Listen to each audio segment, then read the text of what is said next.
Bienvenidos a Charlas desde el Laboratorio, una mirada desde la psicología científica.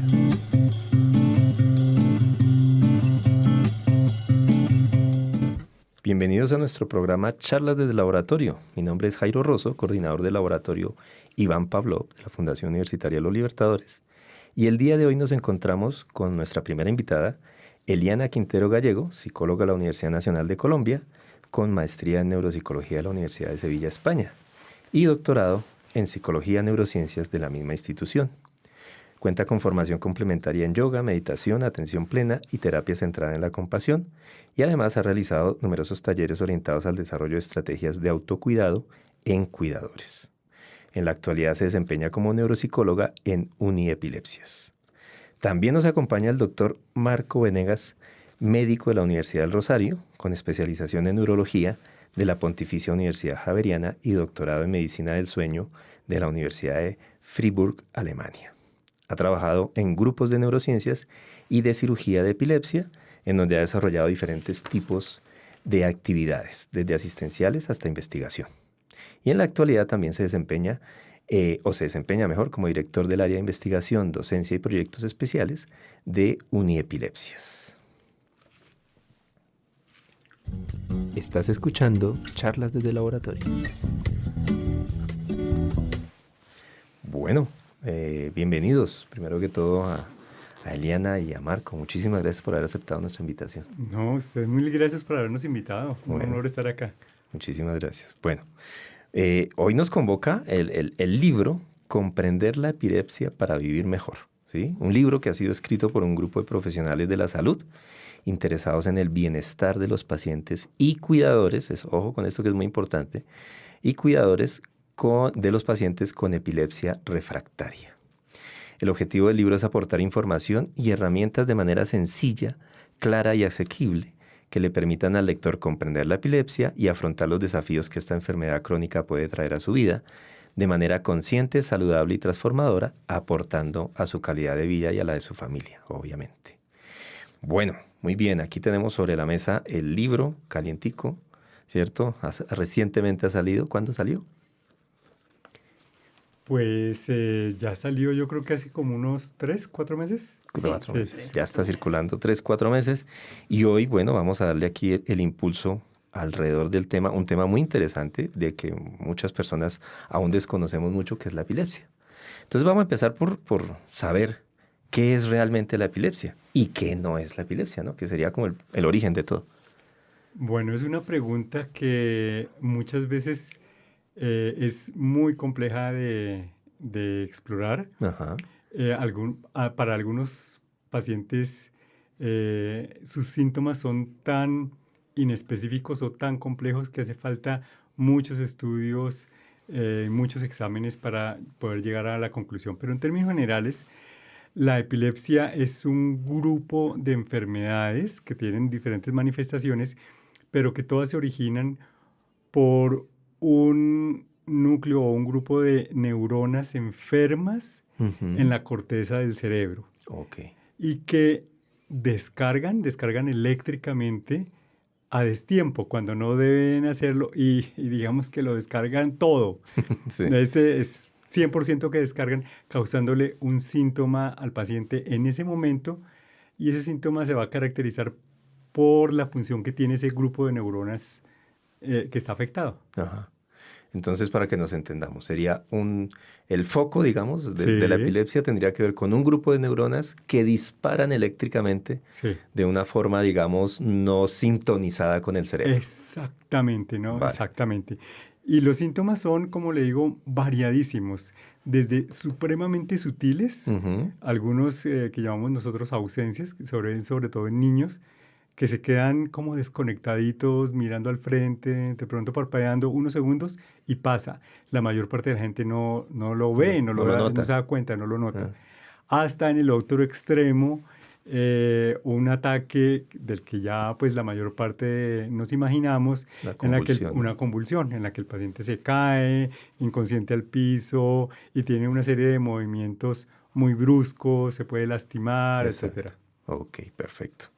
Muy bien, bueno, ya vamos aclarando un poco la cuestión. La otra pregunta, además que a mí mis estudiantes a veces cuando hablamos del tema me preguntan, ¿la epilepsia se cura?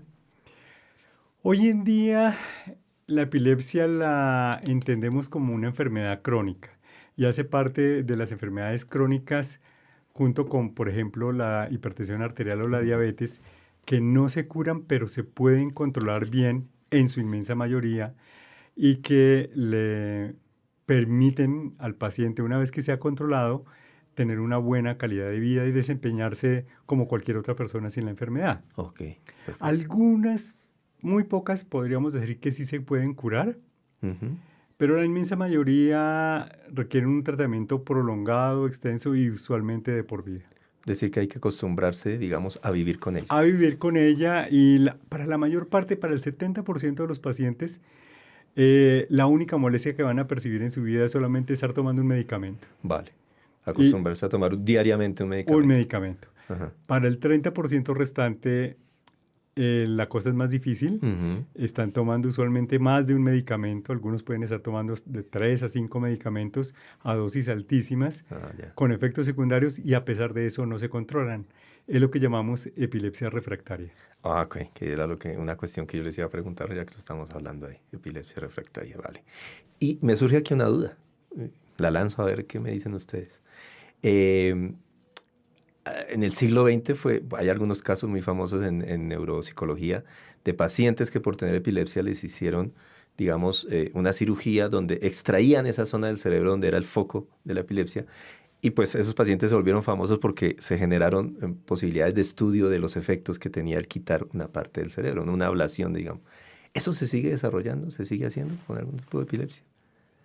Sí, en efecto, a través de, digamos, de esos casos muy puntuales, también personas que tuvieron, por ejemplo, traumatismos Sí, craneoencefálicos graves, sí, se empezaron a cuestionar los médicos de la época que había diferentes zonas cerebrales que tenían diferentes funciones. exacto. Eh, y al principio del siglo pasado se fueron detectando esas funciones, las más grandes, como la motricidad de los brazos, de las piernas o el área del lenguaje, pero poco a poco seguimos descubriendo y en este momento el reto más que las áreas son los niveles de interconectabilidad que existen entre las áreas, Ujú.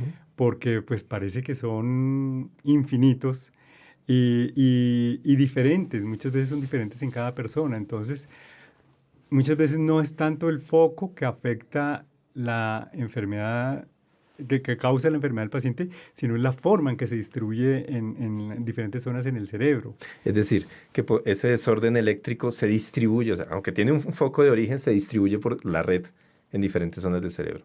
Por lo tanto, yo no Exactamente. podría decir, bueno, voy a quitar todo esto porque vamos a generar un daño muy terrible en él. Ese es uno de los problemas más grandes a los que nos vemos enfrentados y secundario a esto, por ejemplo, a través de esa conectividad se pueden ir al correr de los años generando nuevos focos en otras partes Ah, del cerebro. porque eso te iba a preguntar, si había un solo foco o varios. Claro, entonces algunas veces esa es, o casi siempre, esa es la necesidad de actuar con prontitud para evitar que la enfermedad se vaya agravando, se vaya Extendiendo. diseminando exactamente Ah, a través de esas redes de interconexión a otras zonas del cerebro. vale. Y ahí me surgió otra pregunta. ¿Cuál es el origen de ese desorden eléctrico? ¿Lo sabemos? ¿Tenemos alguna pista? ¿Por qué sucede eso? Ahí hay muchísimas, muchísimas causas. Por nombrar algunas, por ejemplo, en niños son muy frecuentes desórdenes metabólicos ¿Ah, sí? congénitos o hereditarios con los que nacen ellos. Ajá. Pero, por ejemplo, un trauma craneoencefálico severo, grave, puede ser una causa perfecta de una epilepsia. Otras lesiones cerebrales, como por ejemplo un accidente cerebrovascular, algo que deje una cicatriz, una infección. Por ejemplo, en Mm, algunas zonas del país o, por ejemplo, en México, son muy frecuentes las epilepsias por neurocisticercosis, que es un parásito que se aloja dentro del cerebro. ajá. Por ejemplo, hay niños que tuvieron meningitis en la infancia y como secuela les queda una epilepsia. Como le digo, las causas son muchísimas, Muchísimas. muchísimas, Y es muy, muy importante en las primeras evaluaciones tratar de encontrar esa causa primaria. Por ejemplo, a- algunas consecuencias de partos mal atendidos. Ah, sí, también. Claro, porque niños que tuvieron una hipoxia cerebral, Ujú. no, el cerebro no recibió Oxígeno. suficiente oxígeno cuando nació Sí. y secundario a esto, pues se enfermó un grupo de neuronas. Mm. O sea que definitivamente muchísimas pueden ser las posibilidades para el Sí, desarrollo de la epilepsia. así es. Ok. Y en la refractaria también. Es lo Sí, mismo. es lo mismo, es lo mismo, solamente que usualmente son más complejas Ujú. en cuanto a extensión, a distribución, a varios focos. eh, es lo mismo, la misma génesis, pero un poco más complejo Más compleja para abordarla, digamos, y para abordarla. poder trabajar con el paciente. Así es. Correcto. De hecho, hay una cosa que tú preguntabas, Jairo, en relación que si en este momento se hacían ablaciones. Ujú. Y fíjate que en este momento lo que se hace son cirugías muy controladas. Ajá. Entonces, esa es una vía de acción, una vía, digamos, de respuesta frente a esas epilepsias que está comentando el doctor, ¿no? Esas epilepsias refractarias que no responden a varios medicamentos, que incluso a veces tienen varios focos. Sí. Una vía de acción es precisamente una cirugía, pero es una cirugía controlada, una cirugía donde hay un protocolo de evaluación realmente para determinar cuál es la región o la zona o la red que está principalmente involucrada para poder plantear una alternativa a esta persona. Ujú. Ok, perfecto. Bueno, muy bien. Bueno, ya tenemos ahí un panorama interesante. Y a partir del trabajo que ustedes vienen desarrollando en Uniepilepsias, ¿no? Con su población meta, surge este libro, me imagino, ¿no? ¿Cuál es el origen? ¿Cómo se plantean? Vamos a construir este libro y con quién lo vamos a hacer. ¿Cómo surgió eso? Bueno, el origen básicamente es, estamos en el tiempo de pandemia Ujú. y también queríamos como dar respuestas a esta población foco, como tú dices, buscando alternativas para llegarles a ellos. Ujú. Y una de las vías que encontramos fue este medio, ¿no? Este medio de divulgación. Hay muchas preguntas que nos hacen usualmente en la parte asistencial, en las atenciones a los pacientes, muchas preguntas que nos dejan en las redes, en Ujú. Facebook, y queríamos también, pues, a través de este medio, de este mecanismo, llegar a resolver esas preguntas que usualmente se hacen estas personas y que muchas veces no encuentran como el lugar donde tengan esas respuestas. Sí. Muchas veces a los pacientes les da vergüenza preguntar o los médicos no están en esa disposición de responder. Entonces surge a partir de esto, ¿no? De esa necesidad que hay de los pacientes y de los familiares de tener respuestas y buscar un medio que fuera asequible, un lenguaje que fuera claro, Ujú. que si bien está, digamos, representados diferentes profesiones allí, profesionales de la unidad, Sí. pudiera ser como muy asequible en cuanto a términos, en cuanto a conceptos, en cuanto a imágenes, para que realmente pudiéramos llegar y responder y digamos que estas personas pudieran comprender su enfermedad. Tenemos como la certeza de que si las personas comprenden lo que está sucediendo, Ujú. pues van a encontrar también mecanismos de acción que sean mucho más apropiados para responder a su enfermedad. Y una cosa muy importante además, disminuye, o sea, entender un poco la situación de su enfermedad disminuye mucho la ansiedad y el estrés al que están sometidos, ¿no? Y cuando hay esa ignorancia o a nadie les explica, pues hay que sumarle otro elemento más a lo que están viviendo, ¿no? Entonces, Claro, eh, mira que muchas veces nos llegan y nos dicen es eso, ¿no? O sea, ¿qué buscan ustedes en la unidad? Y muchas veces lo que dicen es, lo que quiero saber es qué tengo, ¿sí? O que me expliquen qué tengo y que me expliquen esto como hasta cuándo va o qué va a pasar conmigo en mi vida. ujú. Entonces, la necesidad de entender lo que está sucediendo, como tú dices, pues va a reducir esos niveles de estrés, de ansiedad, de depresión y pues también es como nuestro interés en la unidad, ¿no? Pensar Ujú. en esas poblaciones, en el paciente, en ese ser humano más que paciente. Vale. Bueno, el libro que tengo aquí en la mano, Comprender la epilepsia para vivir mejor. Los editores, pues los doctores invitados, Eliana Quintero y Marco Venegas, pero hay 13 autores dentro del libro, ¿no? ¿Esos autores quiénes son? Todos, bueno, no todos no, la mayoría son personas profesionales de diferentes ramas del saber, casi todos profesionales de la salud, que trabajan en la unidad de uniepilepsias. Entonces, pues hay psicólogos, hay psiquiatras, hay cirujanos, hay instrumentadoras quirúrgicas, hay enfermeras, hay neurólogos epileptólogos de niños. Es un equipo muy grande, pero además contamos también con ayudas externas de otro tipo de profesionales que no tenemos en nuestro equipo, como por ejemplo abogados. ¿Ah, sí?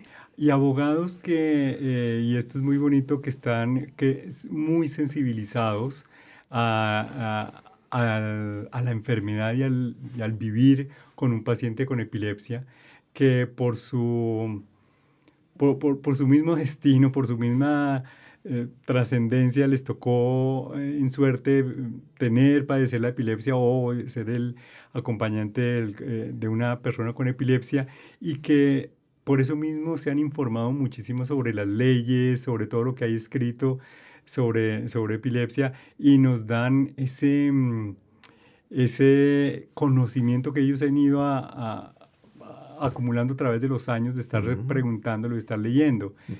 También otras personas que han averiguado mucho, por ejemplo, sobre esa carga social que tienen los pacientes con epilepsia, por ejemplo, el bullying, la discriminación, sí, el miedo a ser menospreciados, etcétera. Es algo muy importante que, como decía Eliana antes, algunas veces a los pacientes incluso les da vergüenza preguntarlo. Dicen, sí, claro. yo qué voy a preguntar esta pendejada si tengo que preguntar por el medicamento, tengo que preguntar por la cirugía. Y esto es como una especie de manual con todas las preguntas más frecuentes que ellos pudieran llegar a tener, algo así como todo lo que usted siempre quiso saber de la epilepsia y nunca se atrevió a preguntar. Claro. Así es. Muy bien.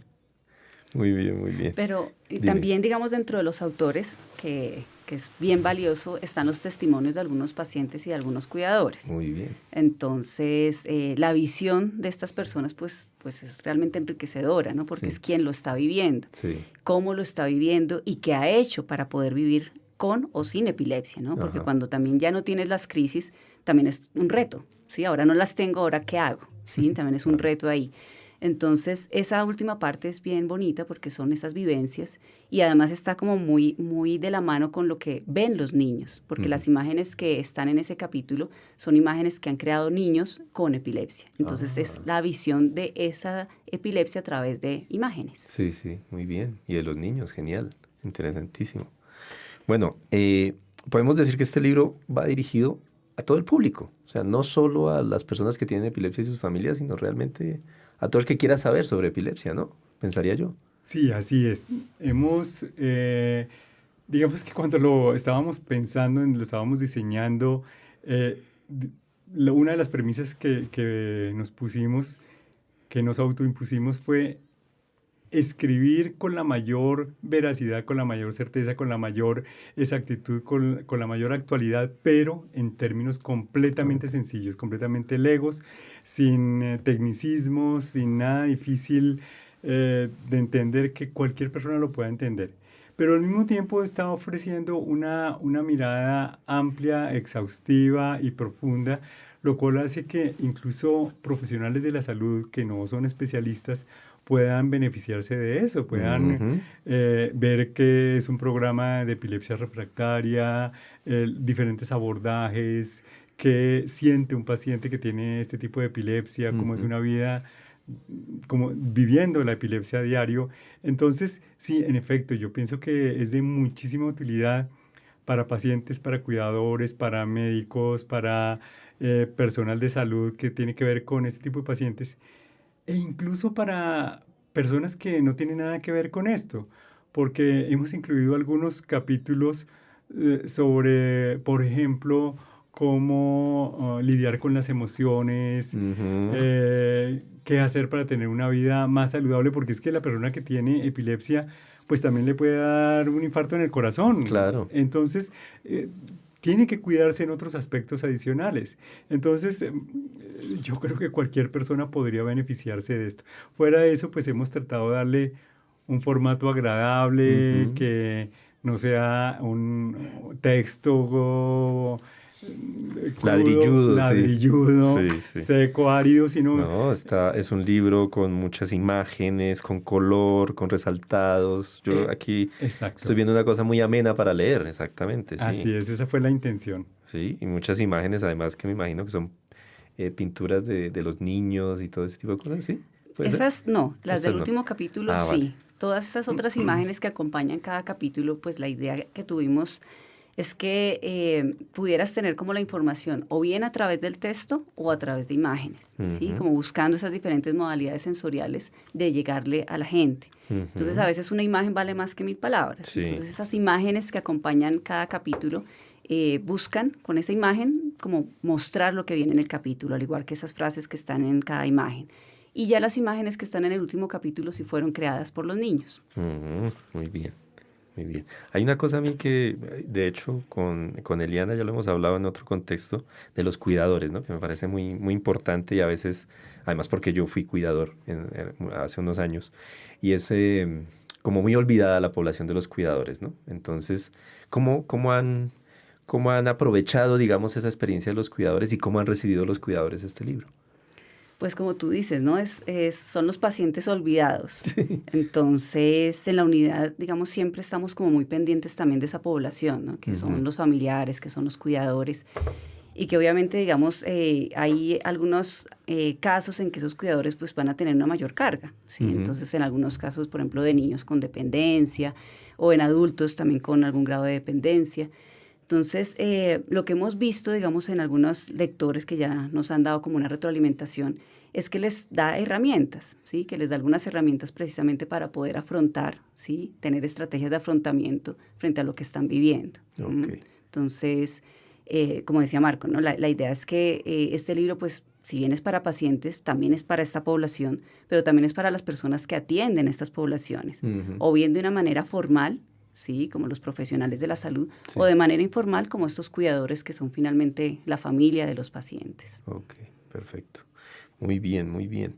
Y bueno, ¿dónde pueden conseguir el libro nuestros oyentes? ¿Cómo pueden acceder al libro? Bueno, la mejor forma es hacerlo a través de la página web de Uniepilepsias. Ah, bueno, contémosle cuál es la página web. La página web es http uniepilepsias.com Ajá. y allí, pues, primero voy a hacer la propaganda completa. Sí, La, sí, claro. la página es muy bonita, es muy didáctica, está muy actualizada. Allí, pues, las personas que tienen epilepsia pueden dar un vistazo grande y también se van a informar sobre muchas cosas sobre epilepsia.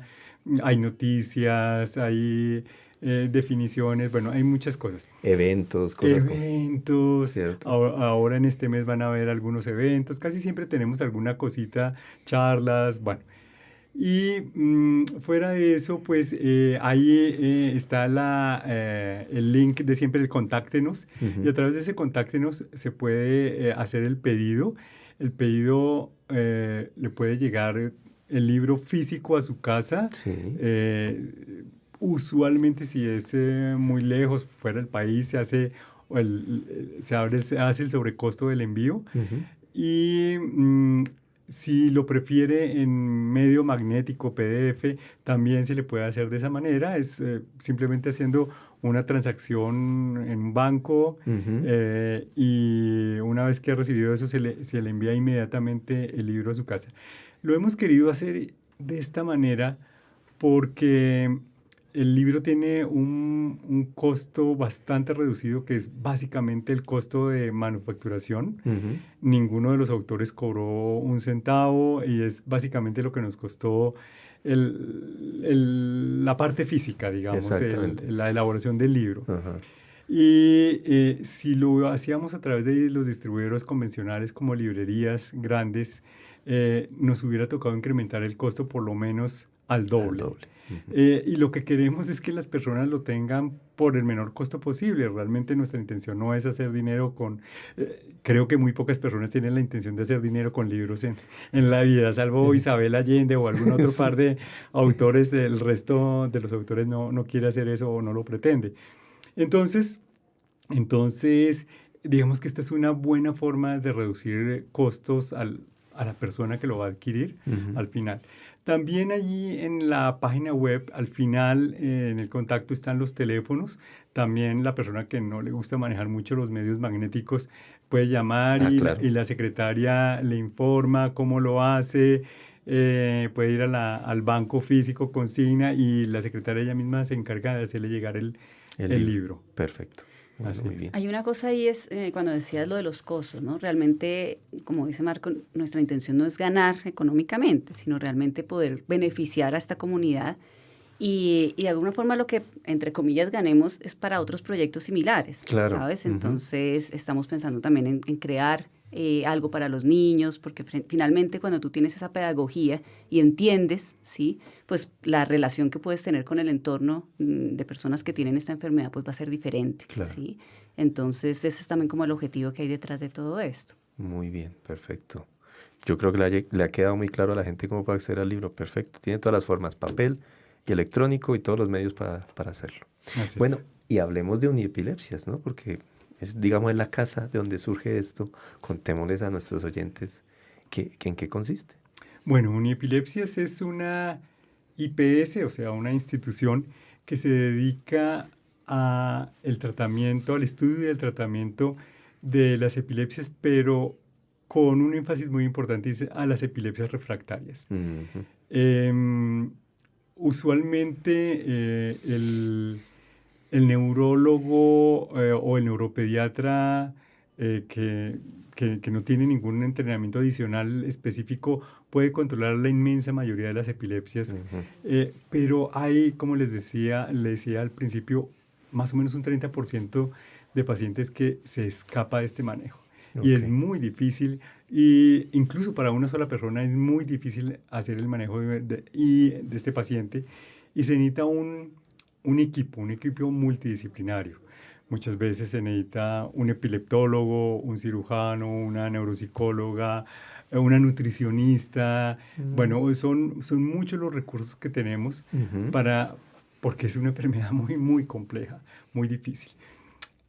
A algunos pacientes les podemos ofrecer la opción quirúrgica cuando estamos seguros de que se van a beneficiar de esa opción quirúrgica. Cuando estamos seguros que van a quedar mejor de lo que estaban antes, porque pues si van a quedar más mal no tiene ningún sentido. No tendría ningún sentido. No tendría ningún sentido. Entonces, también hay una fase de estudios muy estrictos, secuenciales, sistemáticos, metodológicos, que nos permiten diferenciar el paciente que se podría beneficiar de una cirugía de los que no. Ok, perfecto. ¿Y a nivel de docencia e investigación también trabaja Uniepilepsias? Sí, Cuéntanos un poco de eso. Bueno, hay muchas etapas en las que cubrimos. Una que es muy, muy frecuente son la de rotantes. A nosotros llegan muchos neurólogos o neurocirujanos en formación para precisamente ver este extremo de la enfermedad que es de alta complejidad. Sí. Normalmente en los hospitales de referencia universitarios, este tipo de pacientes son un poco más raros. Se ven de forma muy ocasional. Aquí los recibimos referenciados de muchas partes y se ven con mucha más frecuencia. Entonces, para la formación de este tipo de profesionales es muy importante. Tenemos también rotantes de otras áreas del saber.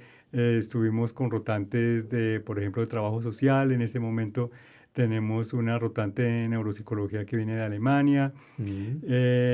Aparte de eso, tenemos varios proyectos de investigación de todos los tipos, de investigación en cuanto a ver cuáles son los resultados de un abordaje de estudio versus el otro abordaje, cuál es la diferencia de tomar la enfermedad en un momento histórico de la evolución versus otro momento histórico de la evolución. ¿Qué pasa con las enfermedades o las epilepsias que se originan en un lóbulo con diferencia al otro lóbulo en cuanto a la evolución también del tratamiento? Estamos ahorita desarrollando uno muy bonito precisamente con cuidadores. Como decía Eliana, los pacientes olvidados, ¿fue que dijiste? Sí. Y haciendo unas encuestas estructuradas y a profundidad sobre lo que a ellos les pasa, ¿no? Porque son usualmente personas, usualmente es la mamá o la esposa, como en el 90% de los casos, Sí. que dedican y sacrifican su vida al bienestar de su familiar. Y descuidan de alguna forma muchas mamás tienen que renunciar a sus trabajos, le tienen que ayudar con el cuidado de los otros hijos, Claro. porque ellas se dedican casi 100%. que 100% a este tipo de pacientes. Y ellas o ellos ven afectada su calidad de vida, incluso pues pueden tener síntomas muy importantes como ansiedad, depresión, incluso pensamientos suicidas, ¿no? Es que es una afectación muy, muy importante. Podríamos compararlo con el nivel de estrés que tiene una persona con un síndrome de estrés postraumático, por ejemplo. Podría ser algo parecido. Entonces, y nadie le pregunta al cuidador cómo se siente. Exacto. Nadie sí. le pregunta cuáles son sus necesidades. Estamos, por ejemplo, en una investigación de estas. No sé si otras investigaciones No, se te de ocurren. hecho, pues como alrededor de lo que decías, es muy simpático porque a veces simplemente haciendo este cuestionario que forma parte de esta investigación y lo que nos hemos encontrado muchas veces es que nos agradecen, ¿sabes? Como que nos agradecen, qué bueno que me tengan en cuenta, qué bueno que me llamen, que me pregunten. escuchen. Entonces, y solamente es esta parte de recolectar la información. Imagínate. Pero lo que estamos viendo es que es esa necesidad de ser escuchados, de ser comprendidos y no simplemente como de, bueno, usted acompaña, pero no es visto. Entonces, con esta investigación, además de ver como esa parte emocional, es también recolectar las necesidades reales, no lo que nos cuentan los libros, lo que están necesitando. Exacto. Y muchas de las cosas que nos dicen que necesitan es esa parte, digamos, de estrategias de comunicación, ¿sabes? De estrategias de comunicación para tener con la familia, porque es uno de los grandes problemas que se está viendo, ¿no? Entonces los pacientes van a su cirugía y luego vuelven, por ejemplo, las señoras así de 50 y pico y vuelven y tienen conflictos con su esposo. Entonces, los problemas de comunicación es una de las cosas que nos estamos percatando en este tipo de recolección. Hay otra cosa que también estamos haciendo y es un poco mirar como esos propósitos de vida, ¿no? Como ese sentido de vida de los pacientes.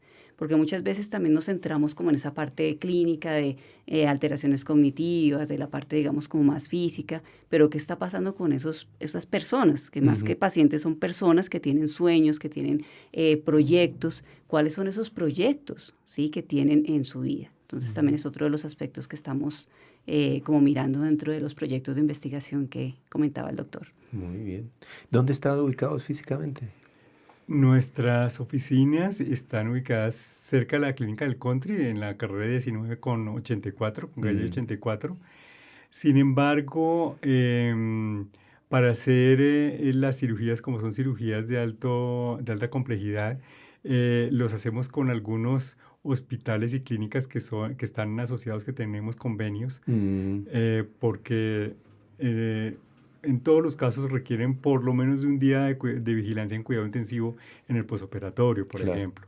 Y requieren de equipos muy sofisticados, microscopios y otras cosas de mucha precisión, equipos de mucha precisión para la cirugía. Entonces requieren ese tipo de centros. De instalaciones, digamos, de vanguardia. Así es. Perfecto, muy bien. A mí este tema me gusta mucho y mientras ustedes están hablando estaba recordando yo tantas cosas. Alguna vez leí una investigación, como yo trabajo psicología que tiene que ver con animales y todo este tipo de cosas, unos investigadores hicieron un entrenamiento, por ejemplo, para que perros pudieran localizar en qué momento iban, que acompañaban pacientes epilépticos, pudieran localizar segundos antes de que empezara el ataque y avisarle al paciente para que se colocara en una zona segura y no fuera a caerse y a maltratarse en el momento de las convulsiones, ¿no? Y pues eso me pareció impresionante por el lado de la habilidad del animal y por el lado de la posibilidad de que el paciente tuviera pues esa estrategia, ¿no? Porque yo, por ejemplo, estudié con un compañero del bachillerato que sufría epilepsia y en varias clases pues le dieron los ataques, las convulsiones, la gente reacciona muy mal, la gente se asusta, la gente lo rechaza. Bueno, un montón de cosas que vivíamos en ese momento y pues me imagino que eso no habrá cambiado mucho con los años. Y desafortunadamente. Desafortunadamente seguimos, no sé, Sí. Evaluándolo de una forma un poco adecuada, ¿no? Y entonces la gente en el contexto educativo y en el contexto laboral pues como que siente miedo o rechazo a las personas que viven esto, ¿no?